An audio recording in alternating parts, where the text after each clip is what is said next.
Welcome students, this Saddam और मैं स्वागत करता हूं फिर से आपका जुबैर एकेडमी की क्लासेस में। आज हम जिस चैप्टर को पढ़ने वाले हैं वो लाइंस एंगल्स एंड ट्रायंगल्स का ही एक पार्ट है, लेकिन वो एक नई चीज़ है, that is parallel lines. Parallel lines बड़ा सिंपल कॉन्सेप्ट है, लेकिन इन इन पैरेलल लाइंस से बहुत सारी और चीज़ें निकलती हैं जो हम आगे आने वाले चैप्टर में आज के वीडियो में देखेंगे। सो let's start with this. Okay, what exactly are parallel lines? Parallel lines are those lines which never meet. अगर दो लाइन है और वो कभी भी इन्फिनिटी में भी कहीं भी मीट नहीं करेंगे, then those two lines are called parallel lines. यहाँ वीडियो में मैंने एग्जांपल दे रखे हैं। सो अगर दो दो ट्रेन की पटरी चल रही है और सेम ट्रैक पर अगर चल रहे हैं दो दो ट्रेन की पटरी, तो आप देख सकते हैं कि जो पटरियां हैं वो कभी मीट नहीं करेंगी। दी दोज पटरी और those tracks are actually going parallel. The reason is कि अगर वो मीट कर जाएंगे तो ऑफ कोर्स एक्सीडेंट हो जाएगा। But the point I am trying to make here is that the parallel lines are those lines which goes parallelly without meeting each other up to infinity। वो infinity से start होते हैं और infinity में and होते हैं, और वो कभी भी एक दूसरे से मिलते नहीं, हालांकि वो साथ साथ चल रहे होते हैं। Now another concept which we need to know here is about transversal. Transversal क्या चीज होती है? ट्रांसवर्सल वो लाइन होते हैं जो कि किसी दो या तीन पैरेलल लाइंस को इंटरसेक्ट कर रहे हैं। ये दो कॉन्सेप्ट्स आप अगर जानते हैं कि पैरेलल लाइंस क्या होते हैं और ट्रांसवर्सल क्या होता है, तो बहुत सारे क्वेश्चंस ऐसे होंगे जो कि आप आसानी से सॉल्व कर सकेंगे। कैसे सॉल्व करेंगे, क्या क्वेश्चंस होंगे, आइए देखते हैं आगे। Okay, so before before we move on to हम क्या क्वेश्चन सॉल्व करेंगे पैरेलल लाइंस पर, कुछ और कॉन्सेप्ट्स हैं जो कि मैं आपको बता दूं। एक एक टर्मिनोलॉजी होती है वर्टिकली अपोजिट एंगल्स। ये वर्टिकली अपोजिट एंगल्स क्या चीज होती है भाई? वर्टिकली अपोजिट एंगल्स वो चीजें होती है, वो एंगल्स होते हैं जो कि अपोजिट हैं और इंटरसेक्टिंग लाइंस से फॉर्म हो रही हैं। सो से फॉर एग्जांपल अगर मैं इस डायग्राम की बात करूं, इसमें दो लाइंस हैं ए बी और सी डी। ठीक है, अगर मैं इन लाइंस की बात करूं तो if A B and C D are two straight lines and O is the meeting point, intersection point, then angle AOC and angle BOD. These two angles are actually vertically opposite angles. Vertically opposite angles, vertical है और opposite है। ठीक है, वैसे ही अगर मैं इन दोनों angles की बात करूं, एंगल सी ओ बी और एंगल डी ओ ए, तो ये भी वर्टिकली अपोजिट एंगल्स हैं। तो दो दो पेयर बनते हैं वर्टिकली अपोजिट एंगल्स के। जब भी कोई दो लाइन इंटरसेक्ट करती है तो दो पेयर्स बनते हैं वर्टिकली अपोजिट एंगल्स के। ठीक है, अब ये ऑल्टरनेट अपोजिट एंगल्स क्या होता है भाई? ऑल्टरनेट अपोजिट एंगल्स ये होता है कि अपोजिट तो है लेकिन वर्टिकली नहीं है। So this angle and this angle, these two angles are alternate opposite angles। और alternate opposite angles तब फॉर्म होते हैं जब कोई दो लाइन पैरेलल है और एक बीच में ट्रांसवर्सल है। सो अगर ये लाइन पैरेलल है और ये लाइन पैरेलल है और बीच में ये ट्रांसवर्सल जा रहा है, तो जो ट्रांसवर्सल इंटरसेक्ट करता है इन पॉइंट्स पर, तो ये जो दो एंगल्स बनते हैं इन्हें हम ऑल्टरनेट अपोजिट एंगल्स बोलते हैं। सिमिलरली ये एंगल और ये एंगल जो होगा, ये दोनों ऑल्टरनेट अपोजिट एंगल्स होंगे। Okay, what other angles are formed? और भी क्या एंगल्स होते हैं? लीनियर पेयर ऑफ एंगल्स क्या है, इंटीरियर अपोजिट एंगल्स क्या है, कॉरेस्पॉन्डिंग एंगल्स क्या है, ये सारी चीजें भी हमें जानना जरूरी है। सो linear pair of angles is nothing but a pair of angle जो कि एक लाइन पर पड़ता है। अगर मैं इस डायग्राम की बात करूं, और इस डायग्राम में if A B is a straight line और ओ सी एक लाइन है जो कि दो एंगल्स बना रहा है, ये और ये, तो अगर किसी भी स्ट्रेट लाइन पर कोई दो एंगल बनता है किसी इंटरसेक्टिंग लाइन की वजह से, then those two angles are called linear pair of angles. Okay, adjacent angles हम पहले देख चुके हैं. Okay, this diagram I have given for adjacent angles, मैंने यहाँ लिखा नहीं है, but this diagram I have given for adjacent angles. So कोई भी दो एंगल अगर सेम आर्म शेयर कर रहा है, in this case OD, अगर सेम आर्म शेयर कर रहा है तो वो दोनों एंगल्स एडजेसेंट एंगल्स कहलाते हैं. ठीक है. कॉरेस्पॉन्डिंग एंगल्स क्या होता है? कॉरेस्पॉन्डिंग एंगल्स वो होता है कि अगर कोई दो पैरेलल लाइन है और एक ट्रांसवर्सल है बीच में, ये AE is a parallel line, BF is a parallel line and CD is a transversal. जब AEBF पैरेलल लाइन है और CD एक ट्रांसवर्सल है, तो ये जो एंगल्स बनते हैं on the same side of transversal, on the same side of transversal, उसे हम कॉरेस्पॉन्डिंग एंगल्स बोलते हैं. ये एक पेयर ऑफ कॉरेस्पॉन्डिंग एंगल्स हो गए. ठीक है. ये एक पेयर ऑफ कॉरेस्पॉन्डिंग एंगल्स हो गए. ठीक है. ये एक पेयर ऑफ कॉरेस्पॉन्डिंग एंगल्स हो गए. ठीक है. और ये एक पेयर ऑफ कॉरेस्पॉन्डिंग एंगल्स हो गए. ठीक है. तो ये कॉरेस्पॉन्डिंग एंगल्स कहलाते हैं. सिमिलरली इंटीरियर अपोजिट एंगल्स है कि अगर जब भी कोई ट्रांसवर्सल इंटरसेक्ट कर रहा है किसी दो पैरेलल लाइन को, तो अंदर में ही जो एंगल्स बन रहे हैं लेकिन अपोजिट हैं, उन्हें हम इंटीरियर अपोजिट एंगल बोलते हैं. इन दिस केस अगर मैं बोलूं कि हाँ इंटीरियर अपोजिट एंगल किसे बोला जाएगा, तो ये एंगल आप देख रहे हैं और ये एंगल आप देख रहे हैं, ये दोनों इंटीरियर अपोजिट एंगल्स हैं. ठीक है. एक चीज और बता दूं आपको, कॉरेस्पॉन्डिंग एंगल्स हमेशा इक्वल होते हैं. If I talk about this particular angle, if I talk about से एंगल, मैंने यहां पर कुछ ज्यादा ही,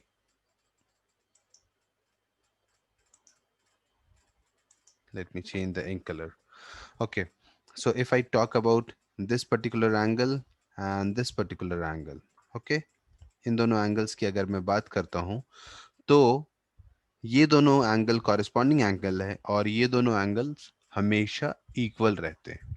corresponding angles are always equal for two parallel lines. जब भी पैरेलल लाइंस में कोई कॉरेस्पॉन्डिंग एंगल्स बनते हैं तो वो हमेशा इक्वल होते हैं.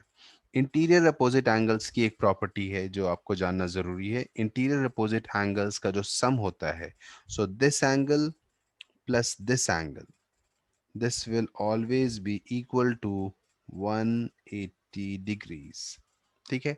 कैसे कैसे होता है वो भी हम आगे देखेंगे, लेकिन ये क्वाइट सिंपल है. मतलब अगर ये दोनों, अगर आप ये जानते हैं कि हाँ ये एंगल और ये एंगल इक्वल है, फाइन, तो और ये एंगल टोटल 180 डिग्री होता है, तो ऑफ कोर्स ये एंगल प्लस ये एंगल इक्वल्स टू 180 डिग्री ही होगा, राइट. ठीक है. अगर ये x है तो ये भी x होगा, और ये y है, अगर ये स्ट्रेट लाइन में फॉल करता है तो x plus y equals to 180 degree, क्योंकि वो लीनियर एंगल्स हैं. लेकिन यहाँ भी x प्लस वाई फॉर्म हो रहा है. इंटीरियर अपोजिट एंगल्स जो होंगे वो भी हमेशा 180 डिग्री का सम देंगे पैरेलल लाइंस के केस में. ठीक है. आगे बढ़ते हैं. एक और टाइप ऑफ एंगल्स में, अच्छा ठीक है, मैंने आपको already linear pair of angles बता दिया, इंटीरियर अपोजिट एंगल्स बता दिया, कॉरेस्पॉन्डिंग एंगल्स बता दिया. अब सीधे सीधे क्वेश्चंस पर आते हैं. सीधे सिंपल क्वेश्चंस होते हैं, बिना ज्यादा दिमाग लगाए हुए. अगर आपको सिर्फ ये पता है कि हाँ कॉरेस्पॉन्डिंग एंगल्स इक्वल होते हैं, ठीक है, वर्टिकली अपोजिट एंगल्स इक्वल होते हैं, ठीक है। Alternate alternate opposite angles equal होते हैं, ठीक है। इंटीरियर ऑल्टरनेट एंगल्स का जो सम होता है ये 180 डिग्री होता है, ठीक है। बस ये चार चीजें आपको जाननी है। एक बार फिर से रिपीट कर देता हूँ। Corresponding angles are always equal, alternate opposite angles are always equal. I'm talking about parallel lines. Corresponding angles are always equal, alternate opposite angles are always equal. Interior opposite angles will always give a sum of 180 degrees, और parallel line हो या ना हो, vertically opposite angles हमेशा equal होते हैं। अगर आपको ये चार प्रॉपर्टीज पता है तो आप किसी भी तरह के क्वेश्चंस का आंसर दे सकते हैं। Okay, so let's start with solving some of the questions. अगर मैं इस क्वेश्चन की बात करूं, पहले क्वेश्चन की बात करूं, इस क्वेश्चन में अगर एग्जामिनर आपसे पूछता है कि एक एंगल जो है वो x है, दूसरा एंगल जो है वो 2x है, और तीसरा एंगल जो है वो x+10 है, तो आप सारे एंगल्स का मेजर हमें बता दीजिए। It's very simple, linear pair of angles हैं ये सारे, और x plus 2x plus x+10 will be equal to 180 degree. अगर ये आपको पता है then you can just calculate x क्या होगा। जैसे इस क्वेश्चन में 3x+10 equals to 180 degrees, 180 degrees, okay. बाकी आप सॉल्व कर लीजिएगा कि हाँ 3x+10 इक्वल्स टू 180 डिग्री है तो x क्या है। फाइन।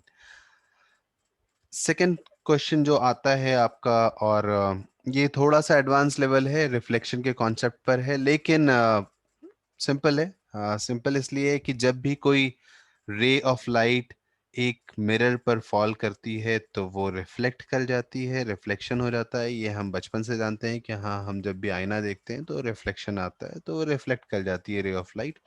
जो एक प्रिंसिपल है वो ये है कि जब भी इंक्लाइंड रे ऑफ लाइट आ रही है तो जितने एंगल पर वो फॉल करेगा उतने ही एंगल पर वो रिफ्लेक्ट भी करेगा।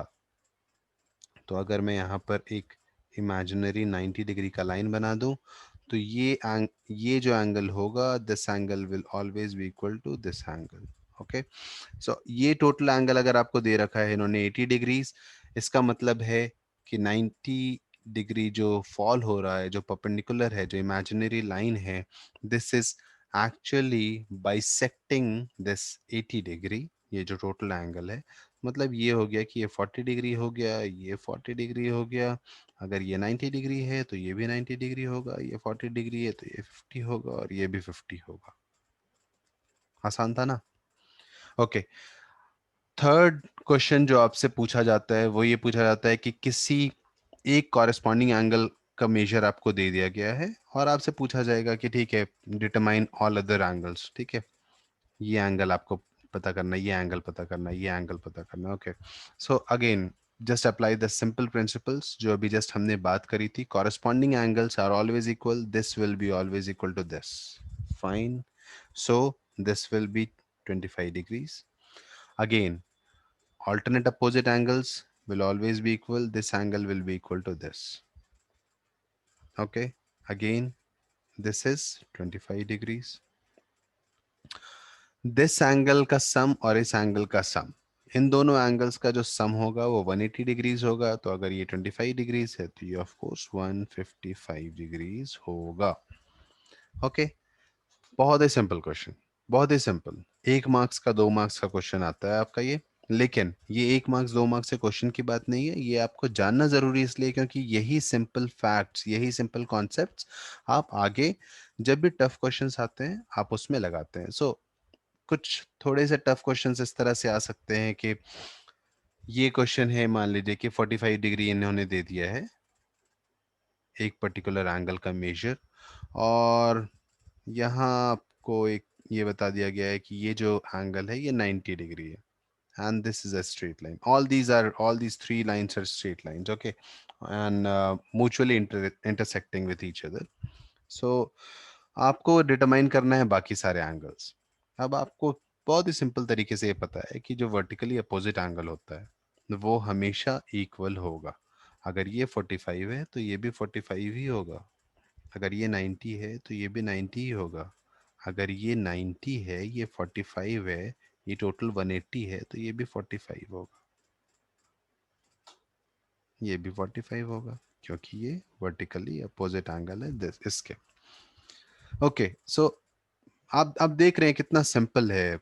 अगर आपको सिर्फ और सिर्फ दो तीन कॉन्सेप्ट्स सही सही पता है कि हाँ, वर्टिकली अपोजिट एंगल्स क्या होते हैं, कॉरस्पॉन्डिंग एंगल्स क्या होते हैं, ऑल्टरनेट अपोजिट एंगल्स क्या होते हैं, इंटीरियर अपोजिट एंगल्स क्या होते हैं, जस्ट चार चीज़ें, आप सारे क्वेश्चंस उसके बेसिस पर ही सॉल्व कर ले रहे हैं। ओके, एक थोड़ा सा ट्रिकी क्वेश्चन इस तरह से दे देते हैं कि आ, ये देखने में बड़ा अजीब सा लग रहा है कि भाई ये 30 डिग्री है, ये 45 डिग्री है, और ये एक्स है, ये तो कुछ समझ में ही नहीं आ रहा है कि इसको कैसे डिटरमाइन किया जाएगा। फाइन, इसमें थोड़ा आपको बस ये लगाना पड़ता है दिमाग के, एक आप ना ये और ये हमेशा देंगे कि ये दोनों पैरेलल लाइंस है, तो आप एक और पैरेलल लाइन बीच से ऐसे ऐसे ऐसे करके खींच लें। जब आप ये पैरेलल लाइन खींच लेते हैं, अगर ये 45 डिग्री है भाई, तो ये भी 45 डिग्री होगा, ऑल्टरनेट अपोजिट एंगल है। ये 30 डिग्री है, तो ये भी 30 डिग्री होगा, ऑल्टरनेट अपोजिट एंगल है। सो टोटल जो हो गया वो 45 + 30, 45 + 30 75। बहुत ही आसान। ओके, नेक्स्ट क्वेश्चन क्या आ सकता है आपका? ओह, इसमें तो कुछ अलग ही दे रखा है इन्होंने भाई, ये मतलब क्या ही दे दिया। ओके, हाँ, ये एक्स डिटरमाइन करना है आपको। ये 60 डिग्री दे रखा है, ये 120 डिग्री दे रखा है। अगेन, अगर ये पैरेलल लाइंस है, ये AO is parallel to DC, ये क्वेश्चन है, और आपको ये एक्स डिटरमाइन करना है। अब आपको करना क्या होगा, एक और पैरेलल लाइंस बड़े प्यार से यहाँ खींच दे। ठीक है, अगर ये पैरेलल लाइन आपने खींच दिया और ये 60 डिग्री है, ये आपको पता है, तो ये एंगल तो आप डिटरमाइन कर लेंगे। ये एंगल 120 डिग्री होगा, क्योंकि इंटीरियर अपोजिट एंगल का जो सम है वो 180 डिग्री होता है। ओके, सेकंड, अगर ये एंगल आपको पता है 120 डिग्री, तो आप ये एंगल तो डिटरमाइन कर लेंगे। क्यों? क्योंकि इंटीरियर एंगल का जो सम होता है अपोजिट एंगल्स का, वो 180 डिग्री होता है। अगर ये 120 है तो ये 60 ही होगा। अब ये टोटल एंगल 120 है, ये एंगल 60 है, इसका मतलब ये एंगल 60 डिग्री हो गया। ठीक है, तो एग्जामिनर बड़े ही अजीब अजीब से डायग्राम आपको दे देगा कि हाँ, देखने में बड़े भारी से लगे और आपको डर लग जाए देख कर ही, लेकिन डायग्राम्स में कुछ नहीं रखा, बहुत ही सिंपल कॉन्सेप्ट्स हैं। आपको सिर्फ एक या दो एक्स्ट्रा लाइंस खींचने हैं। थोड़ा सा आप अगर दिमाग लगाकर एक दो एक्स्ट्रा लाइन खींच लेते हैं, जहां आपको लाइन खींचने हैं, एक पैरेलल लाइंस दे रखा है, कहीं वर्टिकली अपोजिट एंगल बना देते हैं, कहीं कॉरस्पॉन्डिंग एंगल्स बना देते हैं। सो आप अगर वो चीज़ें कर पा रहे हैं, आप सिर्फ वो थोड़ी सी छोटी सी पजल आप सॉल्व कर पा रहे हैं कि हाँ, कहाँ पर आपको एक इमेजिनरी लाइन खींचना है, तो आप आसानी से ये सारे क्वेश्चन सॉल्व कर लेंगे। आगे बढ़ते हैं एक और क्वेश्चन पर। सिमिलर है, यहाँ पर इन्होंने क्या किया है कि इन्होंने 5 लाइन ड्रॉ कर दिए हैं, 3 पैरेलल लाइन यहाँ है, ये तीनों पैरेलल हैं आपस में, और ये जो ट्रांसवर्सल है, ये दो ट्रांसवर्सल आपस में पैरेलल हैं, और बोल दिया कि भाई ये 120 डिग्री है। अब तुम ये दूसरे वाले सेट में ना ये एक्स डिटरमाइन कर लो। मतलब बच्चों को क्या ही समझ रहे हैं आप लोग, ये आसान सा है बिल्कुल, ये भी 120 ही होगा। अगर ये कॉरेस्पॉन्डिंग एंगल से ये पैरेलल है, ये कॉरेस्पॉन्डिंग एंगल्स के हिसाब से ये 120 डिग्री बन जाता है। अगर ये 120 डिग्री बन जाता है, तो ये भी 120 डिग्री बन जाएगा। अगर ये 120 डिग्री बन जाता है, तो ये 60 डिग्री बन जाएगा। और अगर ये 60 डिग्री बन जाता है, तो ये of course again corresponding angles parallel के, ये भी 60 डिग्री बन जाएगा। सॉल्व, 30 सेकंड नहीं लगा मुझे। इतना ही आसान है, किसी को भी इसमें 30 सेकंड से ज़्यादा नहीं लगेंगे, वेदर वो एक 30 साल का टीचर हो या एक 15 साल का बच्चा हो, सबको 30 सेकंड ही लगेंगे। So this is pretty pretty simple. Okay, इस क्वेश्चन में क्या दे रखा है इन्होंने, दो एंगल्स दे रखे हैं, दो अलग अलग ट्राइंगल हैं, और दो एंगल्स दे रखे हैं। ये बोल दिया कि ये लाइन और ये लाइन जो है, ये पैरेलल है, ठीक है भाई। और ये जो लाइंस हैं ये स्ट्रेट लाइंस हैं, ठीक है। सो ये पैरेलल्स हैं, ये दोनों लाइंस पैरेलल हैं और ये स्ट्रेट लाइंस हैं। ये क्वेश्चन में आपको दे रखा है, ये 35 डिग्री है, ये 55 डिग्री है। अब डिटरमाइन कर लीजिए आप कि बाकी सारे एंगल्स कैसे निकलेंगे। ऑफ कोर्स अगर ये पैरेलल है, ये 55 डिग्री है, तो ये एंगल जो बन रहा है ये इस एंगल के ऑल्टरनेट अपोजिट एंगल बन रहा है। देख रहे हैं आप ये उल्टा जेड, ठीक है। तो ये ऑल्टरनेट अपोजिट एंगल्स बन रहे हैं, तो ये भी 45 डिग्री हो जाएगा।